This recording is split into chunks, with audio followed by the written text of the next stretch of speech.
জুলাইয়ের আকাঙ্ক্ষাকে বাস্তবায়নের প্রত্যয়ে নতুন একটি রাজনৈতিক প্ল্যাটফর্ম আত্মপ্রকাশ করতে যাচ্ছে। এর নাম রাখা হয়েছে ইউনাইটেড পিপলস বাংলাদেশ। বৃহস্পতিবার নিজের ভেরিফাইড ফেসবুক পেজে দেওয়া এক পোস্টে জাতীয় নাগরিক কমিটির যুগ্ম আহ্বায়ক আলী আহসান জুনায়েদ বিষয়টি নিশ্চিত করেছেন। তিনি দলটির প্রধান উদ্যোক্তা।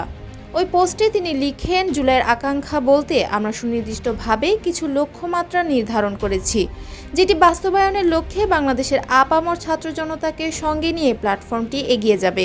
পোস্টে তিনি আরও বলেন, পিলখানা, শাপলা চত্বর ও জুলাই গণহত্যার মতো ভয়াবহ অপরাধের বিচার, ফ্যাসিবাদী দল আওয়ামী লীগের নিষিদ্ধকরণ এবং জুলাইয়ের আহত যোদ্ধা ও শহীদ পরিবারকে অর্থনৈতিকভাবে স্বাবলম্বী করে তোলার দাবিতে জনমত ও রাজনৈতিক আন্দোলন গড়ে তোলা এই প্ল্যাটফর্মের প্রাথমিক লক্ষ্যমাত্রা হিসেবে বিবেচিত হবে।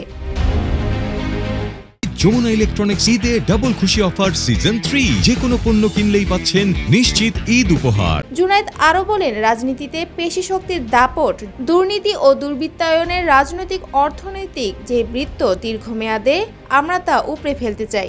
4টি রাহুগ্রাস থেকে বাংলাদেশকে মুক্ত করার অঙ্গীকার থাকবে এই প্ল্যাটফর্মের প্রস্তাবনায়। ফ্যাসিবাদ, আধিপত্যবাদ, ধর্মবিদ্বেষ এবং দুর্নীতিমুক্ত বাংলাদেশ গড়ার প্রত্যয় ঘোষণা করবে জুলাই গণ অভ্যুত্থান শক্তির এই প্ল্যাটফর্মটি।